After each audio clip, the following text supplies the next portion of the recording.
Operation Bloodstone and Paperclip were programs launched in 1945 and 47 to recruit Nazi collaborators, scientists, and anti-communists from Eastern Europe or directly from Germany to work for the US. Operation Bloodstone recruited for espionage, sabotage, and psychological warfare against the Soviet Union during the early Cold War. Displaced persons camps were used as recruiting grounds, including former SS members and war criminals from Ukraine, Poland, Latvia, and Estonia, despite the 1948 Displaced Persons Act, which technically banned Nazi affiliates from entering the country. At least 1,000 ex-Nazis and high-level operatives such as Gustav Hilger were brought in through legal loopholes. Bloodstone assets participated in many covert actions, like the failed 1949 CIA-led insurgency in Albania, and were involved in propaganda networks like Radio Free Europe to undermine Soviet influence. Operation Paperclip brought more than 1,600 German scientists, engineers, and technicians into the United States, many of them former members of the Nazi Party or SS. Figures like Wernher von Braun, who had led Nazi rocket development, became key to US military technology and space exploration, contributing directly to NASA's creation and the Apollo Moon missions. Operation Mockingbird launched in 1948 under Frank Wisner to shape media narratives and conduct psychological warfare against communist influence during the early Cold War. The CIA recruited prominent journalists and publishers like Washington Post's Philip Graham, many of whom had wartime intelligence backgrounds. Media institutions like the New York Times and Newsweek covertly agreed to promote CIA-approved content. The operation relied on direct payments, strategic leaks, and covert partnerships to turn American reporters and media executives into assets to steer public narratives, often without their awareness. Funds from programs such as the Marshall Plan were secretly redirected to finance propaganda campaigns, bribe journalists, and support anti-communist efforts. The CIA even owned or subsidized foreign newspapers to promote pro-American coverage across Europe, Asia, and Latin America. These media networks were also used to suppress reports exposing CIA misconduct, like its involvement in coups in Iran and Guatemala. By the 1950s, Wisner claimed the agency had control or influence over dozens of major journalists, allowing the CIA to shape public opinion worldwide. Operation Gladio was a secret NATO-backed and CIA-supported network established in 1948 to create stay-behind armies across Western Europe, officially to resist a potential Soviet invasion. It involved clandestine units made up of ex-soldiers, intelligence agents, and right-wing paramilitaries trained in sabotage, espionage, and guerrilla warfare. The operation was used to suppress left-wing movements and influence domestic politics throughout the Cold War. In Italy, Gladio was coordinated by the military intelligence agency SIFAR, with financial and logistical backing from the CIA and Britain's MI6. These networks operated outside government oversight, maintaining hidden arms caches, secret communications, and alliances with far-right groups. The existence of Gladio remained unknown until 1990. Evidence soon tied Gladio-linked operatives to Italy's Years of Lead, a period of violent unrest marked by bombings, assassinations, and false flag attacks allegedly staged to discredit the political left. One of the most notorious incidents was the 1969 Piazza Fontana bombing in Milan, which killed 17 people, reportedly carried out to justify authoritarian crackdowns. Investigations also suggested that Gladio operatives played roles in manipulating public fear and undermining democratic movements. Similar stay-behind operations were later uncovered in Belgium, France, West Germany, Greece, and Turkey, many showing connections to neo-fascist groups and death squads. Though NATO admitted these networks existed, it denied any role in terrorism or political interference. Operation Ajax was a joint CIA and British intelligence coup carried out in 1953 to overthrow Iran's democratically elected Prime Minister Mohammad Mossadegh. Mossadegh had gained massive domestic support after nationalizing the Anglo-Iranian oil company, threatening British control over Iran's oil industry. In response, Britain sought US assistance, framing Mossadegh as a communist threat. The Eisenhower administration approved a plan to protect Western economic and strategic interests in the region. The operation involved bribing Iranian officials, recruiting military officers, and spreading anti-Mossadic propaganda through the press and clergy. Under Kermit Roosevelt, the CIA organized paid mobs to stage riots and unrest in Tehran. After a failed first attempt, a second coup in August succeeded when military units loyal to the Shah overthrew Mossadegh, leading to his arrest. The coup re-established Western access to Iranian oil and turned Iran into a key US ally during the Cold War. But it also ushered in decades of authoritarian rule. With CIA support, the Shah created SAVAK, a powerful secret police infamous for torture, censorship, and surveillance of dissidents. Many Iranians saw the coup as the destruction of their democracy, resentment that ultimately fueled the 1979 Islamic Revolution and the ensuing US-Iranian hostility.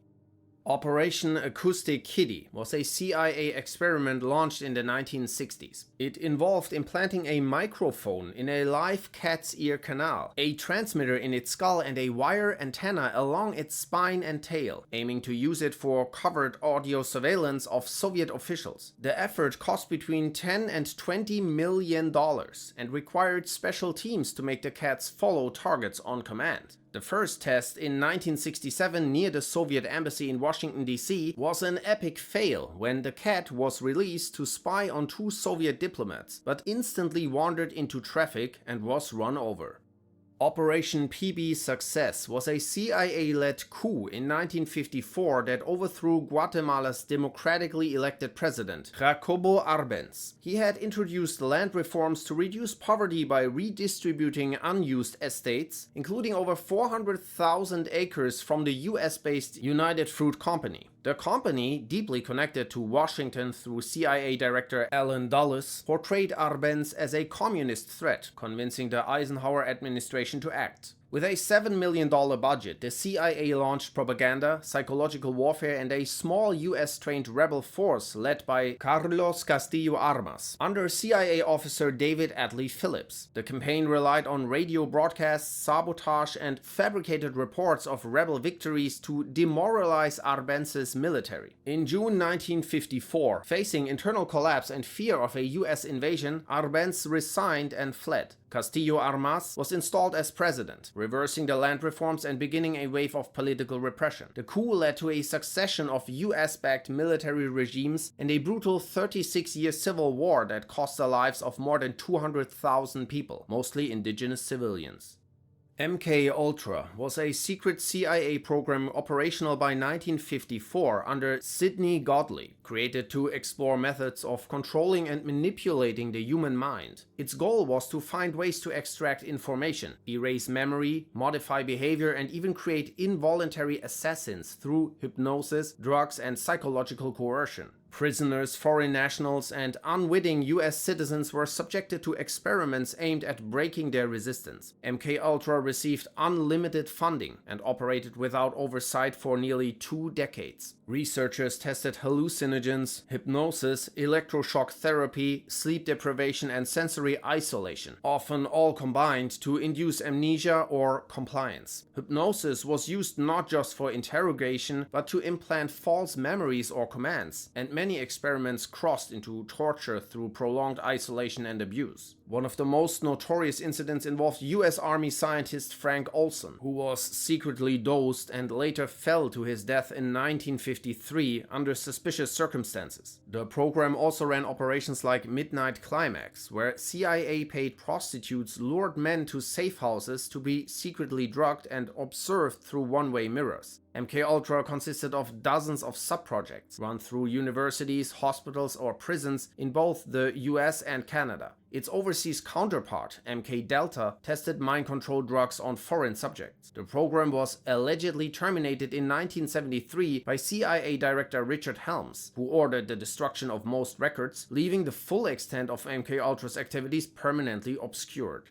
Project MKNAOMI was a joint Department of Defense CIA research and operations program from the 1950s into the early 70s that picked up where MKUltra left off but focused on biological and chemical tools. Its mission was to build a usable arsenal of incapacitating and lethal materials, plus delivery devices to meet top-secret operational needs. Unclassified records are sparse, but a 1967 CIA memo exposed field tests of at least 3 crop attack or poisoning techniques. Modified weapons and small devices were also developed in the program. One of these was the heart attack gun. It could fire a tiny, clothing-penetrating dart that delivered a fast-acting toxin designed to induce cardiac arrest and then dissolve, leaving little or no forensic trace, so the death would appear to be a natural heart attack. After President Nixon banned military biological weapon use in 1969, MKNAOMI was dissolved. Operation Erawan began in 1959 as a covert operation to contain communism in Southeast Asia, evolving into one of the agency's largest and longest-running secret wars. As Laos fell into civil conflict between the Royal Lao government and the communist Pathet Lao, the CIA built a secret army from the Hmong ethnic minority led by General Vang Pao. They were armed, trained, and supplied to fight the Pathet Lao and their North Vietnamese allies. Despite Laos's neutrality, the CIA established hidden bases, airstrips, and supply routes, using Air America, a CIA front company, for logistics. The region's role as part of the Golden Triangle, one of the world's major opium-producing zones, added another layer of controversy. Many Hmong fighters cultivated opium, and accusations surfaced that Air America aircraft helped with transport. Throughout the 1960s, the campaign intensified with a massive US bombing effort that made Laos the most heavily bombed country per capita in history, with an estimated 200,000 civilian deaths. When the US withdrew in 1975 and the Pathet Lao took power, the secret army was abandoned, leaving thousands of Hmong soldiers and their families exposed to persecution.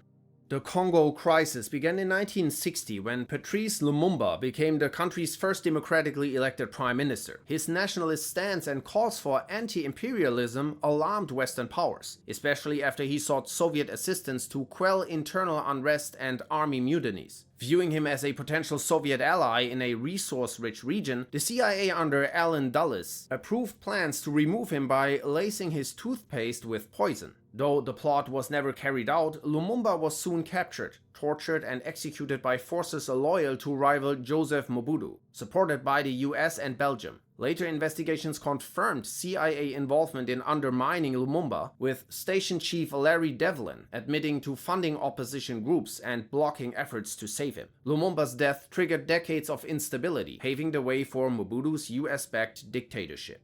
The Bay of Pigs invasion aimed at overthrowing Fidel Castro's government in Cuba. Planned under Eisenhower and inherited by John F. Kennedy, the mission involved training about 1,400 anti-Castro Cuban exiles in secret camps in Guatemala and Nicaragua. They were assured US air support once they landed, though the operation was designed to appear as an independent uprising for plausible deniability. On April 17, 1961, the exiles landed on Cuba's southern coast, expecting to trigger a revolt. Instead, they faced a well-prepared Cuban army and widespread public support for Castro. The CIA had misjudged Castro's popularity and his forces, while Kennedy, wary of provoking the Soviet Union, refused to authorize the full US air cover. Within 3 days, the invasion failed. Most of the exiles were killed or captured. Castro's forces paraded the prisoners to the international press, turning the failed attack into a propaganda victory. The debacle humiliated the Kennedy administration, damaged US credibility across Latin America, and sparked intense Washington backlash. Kennedy blamed the CIA for the disaster, resulting in the resignation of CIA Director Allen Dulles.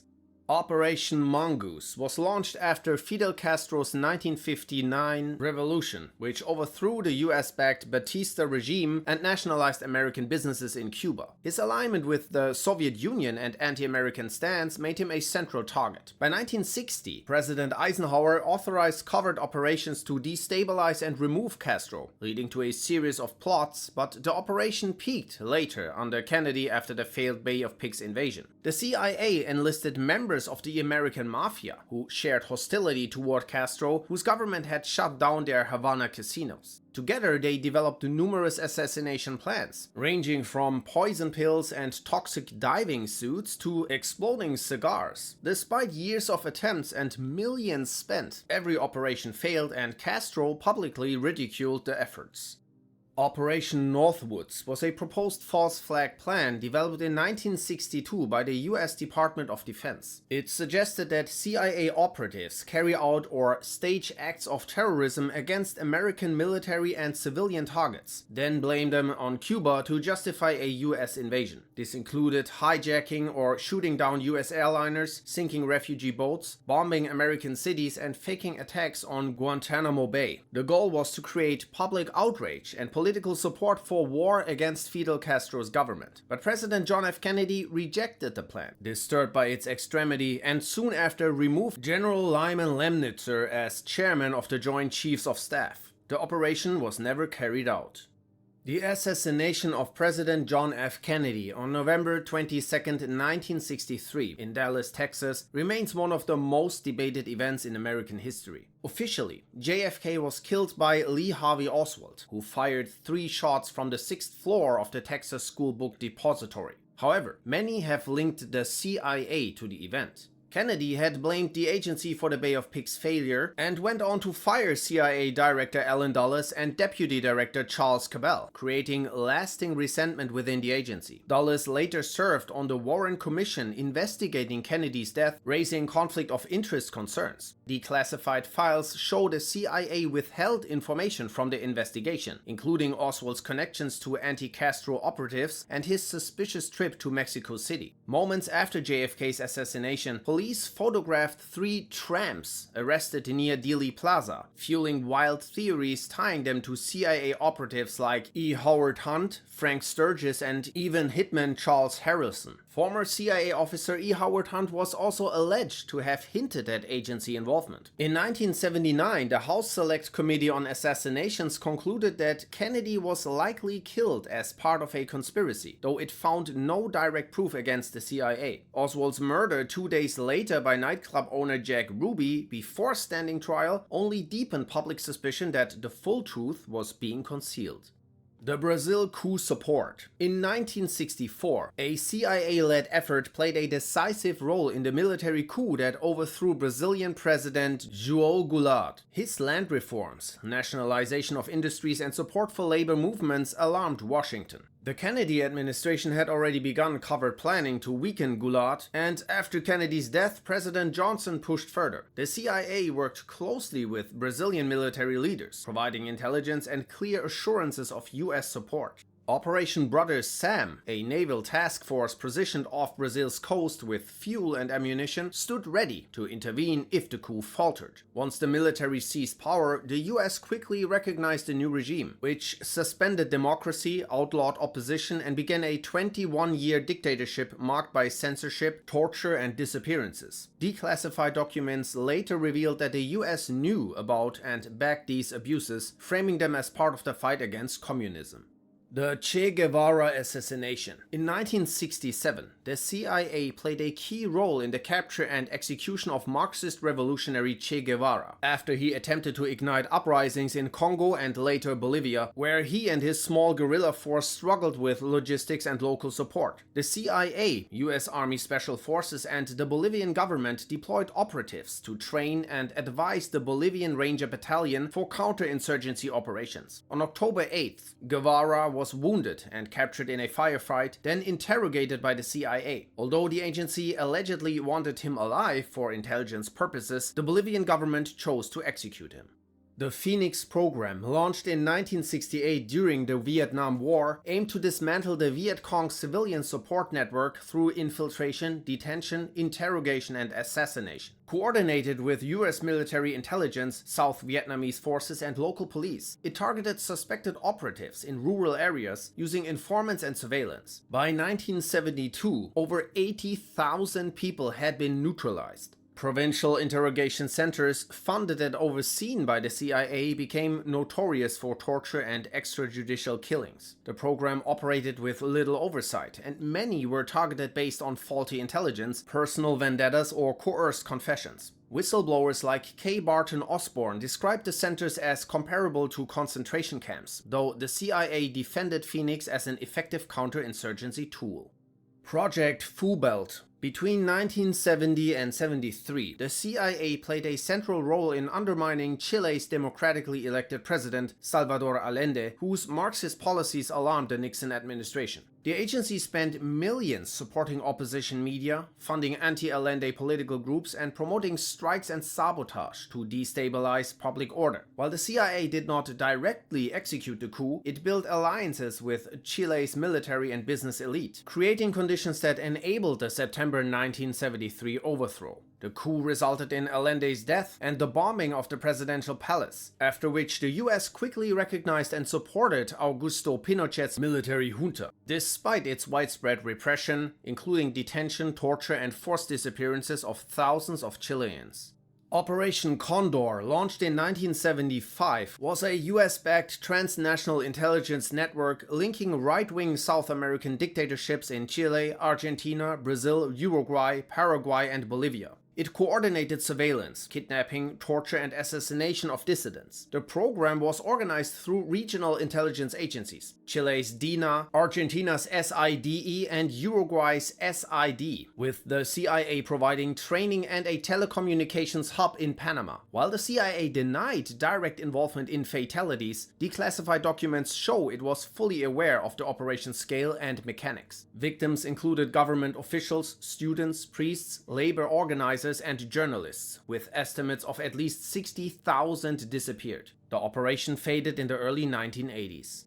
The Flight 455 incident. On October 6, 1976, Cubana de Aviación Flight 455 was destroyed by two bombs shortly after takeoff from Barbados, killing all 73 passengers. Investigations traced the attack to anti-Castro Cuban exiles Hernán Ricardo Lozano and Freddy Lugo, who admitted to planting the bombs. They were linked to Luis Posada Carriles and Orlando Bosch, both CIA-linked anti-Castro militants. Declassified documents show Posada was on the CIA payroll between the 1960s and 70s and remained in contact with US intelligence afterward. Despite their roles in the bombing, Posada escaped prison in 1985, later entering the US, where extradition requests from Cuba and Venezuela were repeatedly denied. The US refusal to prosecute or extradite him and Bosch led to accusations of state-sanctioned terrorism.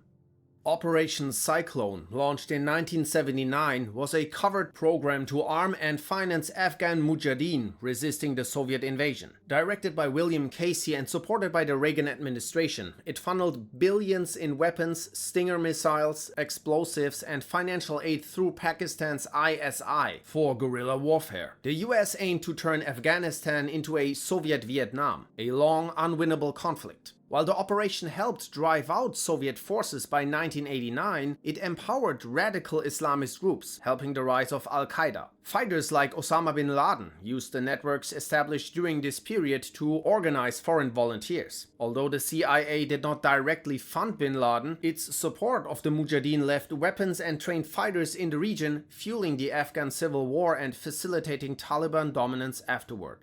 The Iran-Contra Affair began in 1984. It involved the secret sale of weapons to designated enemy Iran and using the proceeds to fund the Contras, a rebel group in Nicaragua fighting the Sandinista government despite congressional bans. Reagan administration officials, including Lieutenant Colonel Oliver North, orchestrated the arms sales to Iran to secure the release of American hostages held by Hezbollah, circumventing the Boland Amendment that prohibited aid to the Contras. The CIA played a key role, setting up shell companies, facilitating weapons shipments via third parties like Israel, and supporting Contra operations. CIA-linked aircraft were later tied to both weapons and narcotics transport, fueling allegations the agency ignored or enabled drug trafficking to sustain funding. The scandal broke publicly in 1986, leading to indictments of 14 officials, though most convictions were later overturned or pardoned by President George H.W. Bush. The death squad involvement. In the 1980s, the CIA provided financial, logistical, and intelligence support to authoritarian regimes in El Salvador, Honduras, and Guatemala to fight leftist insurgencies. This support backed military units and death squads that carried out widespread torture, enforced disappearances, and extrajudicial killings. Notorious examples include Honduras's Battalion 316 and US-trained Salvadoran troops responsible for the 1981 El Mozote massacre, the assassination of Archbishop Oscar Romero, and the 1980 killing of 4 American church women. Media reports and congressional investigations in 1984 exposed the CIA's role, highlighting its complicity in the US-backed dirty war.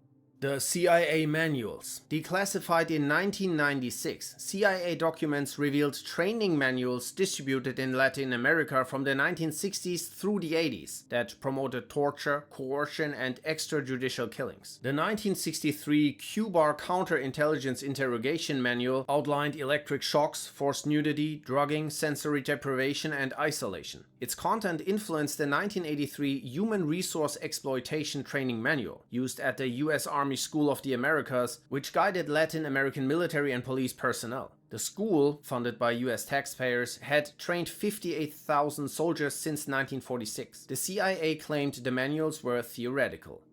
Extraordinary rendition was a practice revived by the CIA after 9/11, abducting terrorism suspects and transferring them to countries where they could be secretly detained, interrogated, and often tortured, bypassing legal protection. Detainees were flown via secret flights to black sites in countries including Poland, Romania, Lithuania, Egypt, Jordan, Afghanistan, and Thailand. At least 119 individuals are confirmed victims, often kidnapped for months or years. They were subjected to enhanced interrogation techniques such as waterboarding, stress positions, sleep deprivation, and physical abuse. The program operated with minimal oversight until its exposure in the mid-2000s. President George W. Bush publicly acknowledged CIA black sites in 2006, defending them as necessary for national security. Later investigations found the program ineffective and frequently targeting individuals with no ties to terrorism.